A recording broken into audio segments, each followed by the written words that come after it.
প্রিয় বন্ধুরা, সবার জন্য আন্তরিক প্রীতি, শুভেচ্ছা, সম্মান, শ্রদ্ধা এবং আন্তরিক ভালোবাসা রইল। ইরান এবং ইসরায়েল যুদ্ধ চলছে বেশ কয়েকদিন ধরে, কিন্তু আমরা যেটা সবাই সারা বিশ্বব্যাপী মানুষ ভাবছিলাম যে এই যুদ্ধে কোনো না কোনোভাবে আমেরিকা যেন জড়িয়ে না পড়ে, রাশিয়া যেন জড়িয়ে না পড়ে, আর যদি এই শক্তিধর দেশগুলি জড়িয়ে পড়ে তাহলে হয়তো সেটা তৃতীয় বিশ্বযুদ্ধের রূপ নিতেও পারে। কিন্তু বিশ্ববাসীর সেই আশঙ্কাকেই সত্যি করে আমেরিকা কিন্তু সরাসরি ইরান ইসরায়েল যুদ্ধে অংশগ্রহণ করে ফেলেছে। আমেরিকা এবার সরাসরি ইরানের উপরে আক্রমণ চালিয়েছে।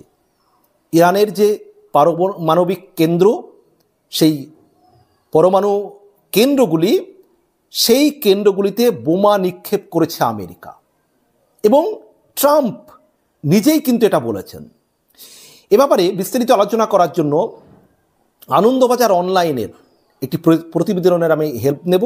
স্ক্রিনেও দিয়ে দিচ্ছি সেই প্রতিবেদনটির হেডলাইন। আনন্দবাজার অনলাইন যেটা হেডলাইন করেছে, ইরান যুদ্ধে সরাসরি জড়িয়ে পড়ল আমেরিকা, 3 পরমাণু কেন্দ্রে বোমা ফেলে ট্রাম্প বললেন নিশ্চিহ্ন। এখন ট্রাম্প কি দাবি করছেন এই বোমা ফেলার পরে সেটা দেখি, একটু ডিটেলসে যাই।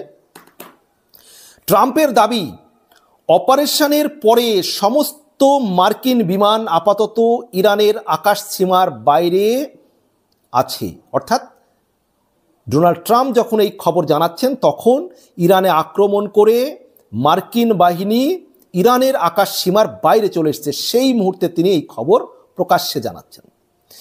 তিনি নিজেই সমাজ মাধ্যমে জানিয়েছেন আমেরিকার এই অভিযানের কথা, এবং সেটা কিন্তু অন্য কেউ বলেছে তা কিন্তু নয়, আগেই ডোনাল্ড ট্রাম্পই কিন্তু নিজেই তিনি জানিয়েছেন এই অভিযানের কথা।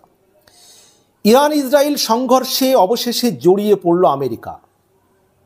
শনিবার অর্থাৎ স্থানীয় সময় সেখানকার ইরানের অন্তত 3টি পরমাণু কেন্দ্রে হামলা চালায় আমেরিকা।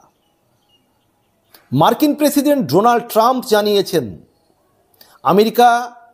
আমেরিকার সেনাবাহিনী ইরানের ফোর্ডো, নাতানজ ও ইস্পাহানে অবস্থিত 3টি পরমাণু কেন্দ্রে সফল হামলা চালিয়েছে। অর্থাৎ আমেরিকার বাহিনী ইরানের ফোর্ডো, নাতানজ ও ইস্পাহানে অবস্থিত 3টি পরমাণু কেন্দ্রে তারা হামলা চালিয়েছে। এবং ট্রাম্পের যেটা দাবি, অভিযানের পরে সমস্ত মার্কিন বিমান, তিনি যখন এই কথাটি জানাচ্ছেন, ইরানের আকাশ সীমার বাইরে চলে এসছে, তখন এই খবর তিনি জানাচ্ছেন। তিনি নিজে সমাজ মাধ্যমে ট্রুথ এ জানিয়েছেন আমেরিকার এই অভিযানের কথা। সমাজ মাধ্যম ট্রুথ এ জানিয়েছেন আমেরিকার এই অভিযানের কথা, অর্থাৎ ডোনাল্ড ট্রাম্প নিজেই জানিয়েছেন। ট্রাম্পের আরও দাবি, ফোর্ডোয় গুচ্ছ বোমা নিক্ষেপ করে সমস্ত মার্কিন বিমান নিরাপদে দেশে ফিরেছে। আমেরিকার সেনাবাহিনীকে অভিনন্দন জানিয়ে ট্রাম্প লেখেন, অন্য কোনো দেশের সেনাবাহিনী এখনো পর্যন্ত এ ধরনের অভিযান চালাতে পারেনি। মানে তিনি নিজেই নিজের সেনাদের পিঠ চাপড়ে দিয়ে অভিনন্দন জানিয়েছেন যে ফোর্ডোয় গুচ্ছ বোমা নিক্ষেপ করে মার্কিন বিমান নিরাপদে দেশে ফিরেছে। আর আমেরিকার সেনাবাহিনীকে অভিনন্দন জানিয়ে ট্রাম্প বলছেন যে আমেরিকার সেনাবাহিনী যেভাবে এই অভিযান চালাতে পেরেছে, অন্য কোনো দেশের সেনাবাহিনী এত সুন্দরভাবে এই ধরনের অভিযান নাকি চালাতে পারেনি। ডোনাল্ড ট্রাম্পের দাবি এটা। সমাজ মাধ্যমে ট্রাম্পের বার্তা, এখন শান্তির সময়। মানে তিনি হামলা করে, বোমা নিক্ষেপ করে ইরানের 3টি পরমাণু কেন্দ্র ধ্বংস করে দিয়ে তারপরে তিনি আবার লিখছেন এখন শান্তির সময়। ওয়া, তুলনা নেই। তিনি বোমা হামলা করলেন, নিক্ষেপ করলেন ইরানে, এবার তিনি বলছেন এখন শান্তির সময়।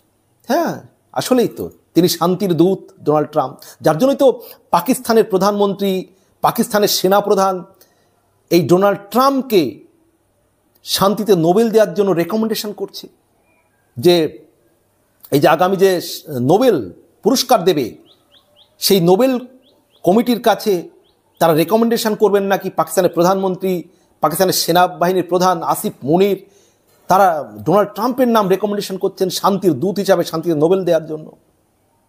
যাই হোক, আমেরিকার প্রেস সচিব কারোলিন লেভিট জানিয়েছেন,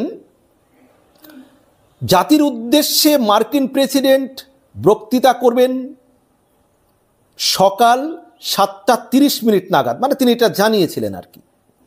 জানা গিয়েছে আকাশপথে হানা দেওয়ার পরে ইসরায়েলের প্রধানমন্ত্রীর সঙ্গে ফোনে কথা হয়েছে আমেরিকার প্রেসিডেন্টের, এবং এই হামলা করার পর ডোনাল্ড ট্রাম্পের সঙ্গে ইসরায়েলের প্রধানমন্ত্রীর ফোনে কথাও হয়েছে।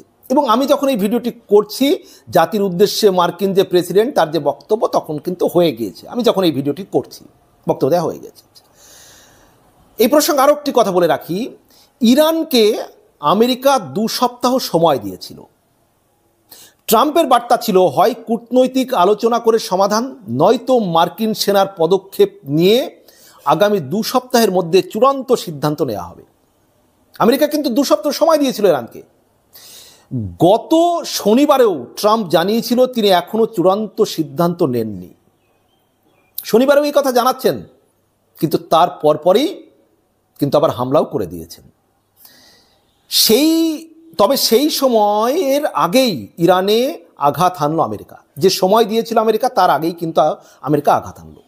শনিবার বেশ কয়েকটি মার্কিন বোমারুকে দেখা গিয়েছিল মিসৌরির ওসাইট ম্যান বিমান ঘাঁটি থেকে রওনা দিতে।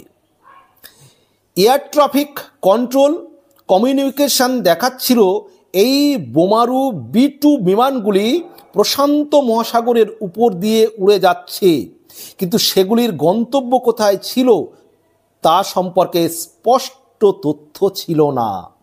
তার কয়েক ঘন্টার মধ্যেই ইরানে মার্কিন আক্রমণ। শুক্রবার জেনেভা বৈঠকে আমেরিকার প্রতি ইরানের বার্তা ছিল, ইসরায়েল হামলা না থামালে আমেরিকার সঙ্গে ইউরেনিয়াম চুক্তি নয়। মানে শুক্রবার জেনেভা বৈঠকে আমেরিকার প্রতি ইরানের যে একটা বার্তা ছিল যে ইসরায়েল হামলা না থামালে আমেরিকার সঙ্গে ইউরেনিয়াম চুক্তি নয়। তার একদিনের পরেই দেখা গেল ইরানে আক্রমণ চালানোই ইসরায়েলের দোসর হয়েছে আমেরিকা। অর্থাৎ একদিন আগে শুক্রবার জেনেভা বৈঠকে আমেরিকার প্রতি ইরান বার্তা দিয়েছিল যে ইসরায়েল হামলা না থামালে আমেরিকার সঙ্গে ইউরেনিয়াম চুক্তি নয়, আর তার ঠিক একদিন পরেই দেখা গেল ইরানে আক্রমণ চালানোই ইসরায়েলের দোসর হয়েছে আমেরিকা, অর্থাৎ ইসরায়েলের সঙ্গে যোগ দিয়ে দিল আমেরিকা। তবে শনিবার ইরানের পরমাণু কেন্দ্রগুলিকে আমেরিকা একাই হামলা চালিয়েছে বলে জানা গিয়েছে। অর্থাৎ এই যে শনিবার, যেটা আমাদের সময় রবিবার ভোরবেলার দিকে হচ্ছে আমাদের এখানে, সেখানকার স্থানীয় সময় শনিবার হচ্ছে। তো এই যে শনিবার বা রবিবার ভোরে যে আমেরিকা হামলা চালিয়েছে, সেখানে কিন্তু ইরানে একাই আমেরিকা হামলা চালিয়েছে। এখানে কোনো দেশের অন্তর্ভুক্তির কথা কিন্তু আমেরিকা জানায়নি। শনিবার ট্রাম্প দাবি করেছিলেন মাটির নিচে থাকা ইরানের পরমাণু কেন্দ্র ও ধ্বংস করার ক্ষমতা ইসরায়েলের নেই। তারপরেই নিজের ক্ষমতা প্রদর্শন করলেন ট্রাম্প। অর্থাৎ এই যে মাটির নিচে যে পরমাণু কেন্দ্র ইরানের যে জায়গাগুলিতে ছিল, সেই পরমাণু কেন্দ্রগুলিকে ইসরায়েলের ধ্বংস করার ক্ষমতা নেই, সেটা আছে কার? ডোনাল্ড ট্রাম্পের দাবি অনুযায়ী তাদের আছে। তাই তারা সেখানে আক্রমণ চালিয়ে 3টি পরমাণু কেন্দ্র ধ্বংস করে দিয়েছে। এর আগে ট্রাম্প দাবি করেছিলেন তিনি 4-5 বার শান্তির জন্য নোবেল পুরস্কার পেতে পারেন। এর আগে ট্রাম্প দাবি করেছিলেন যে তিনি শান্তির জন্য নোবেল পুরস্কার পেতে পারেন। ইরানে আক্রমণ চালানোর পরে ট্রাম্পকে সেই বক্তব্য নিয়ে কটাক্ষ করেছে ইরানের সেনাবাহিনী। অর্থাৎ ট্রাম্প দাবি করেছিলেন তিনি 3-4 বার শান্তিতে নোবেল পেতে পারেন, কিন্তু এই যে ইরানে আক্রমণ চালানোর পরে কিন্তু ট্রাম্পকে মানে তার সেই বক্তব্যকে কটাক্ষ করেছে ইরানের সেনাবাহিনী। অন্যদিকে ইরানের সঙ্গে সংঘাত অব্যাহত রেখেছে ইসরায়েল। নেতানিয়াহু বাহিনীর মূল লক্ষ্য হচ্ছে ইরানের পারমাণবিক ও সামরিক ঘাঁটি। অর্থাৎ ইসরায়েল ইরানে যে আক্রমণ করছে, তাদের যে নেতানিয়াহুর যে বাহিনী, নেতানিয়াহু অর্থাৎ ইসরায়েলের প্রধানমন্ত্রী, তাদের বাহিনীর লক্ষ্য হচ্ছে ইরানের পরমাণু ঘাঁটি, পরমাণবিক যে কেন্দ্র এবং সামরিক ঘাঁটি। এবং সূত্রের খবর, ইসরায়েলের দিকেও কয়েক ডজন ড্রোন হামলা চালিয়েছে কিন্তু ইরানও কিন্তু ছেড়ে কথা বলবে না। তো এই যে যে জায়গাগুলিতে হামলা চালানো হয়েছে আমেরিকার পক্ষ থেকে, যে ইরানে পরমাণু কেন্দ্র রয়েছে, তার মধ্যে যদি আমরা দেখি যে ফোর্ডো, এই ফোর্ডোতে কিন্তু পাহাড়ের কাছে অনেকটাই মাটির নিচে পারমাণবিক কেন্দ্র ছিল বলে কিন্তু জানা যায় ইরানের।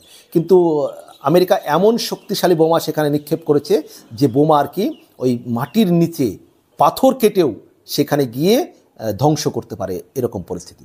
এখন আমেরিকা এই যুদ্ধে যোগদান করার পরে এখন স্বাভাবিকভাবে প্রশ্ন উঠছে যে ভারত হয়তো এই মুহূর্তে নিরপেক্ষ থাকবে, কিন্তু রাশিয়া কি করবে, চীন কি করবে? রাশিয়া তো ইরানের বন্ধু হিসেবে আমরা জানি, রাশিয়া কি চুপ থাকবে? এখন যদি রাশিয়া এবং চীন এই যুদ্ধে সরাসরি ইরানের পক্ষ নিয়ে নেয়, তাহলে কিন্তু তৃতীয় বিশ্বযুদ্ধ বেঁধেই যাবে, এটা কিন্তু বলার অপেক্ষা রাখে না। প্রিয় বন্ধুরা, এই বিষয়ে আপনাদের কি মতামত রয়েছে অবশ্যই জানাবেন। ভালো থাকবেন, সবার জন্য শুভকামনা।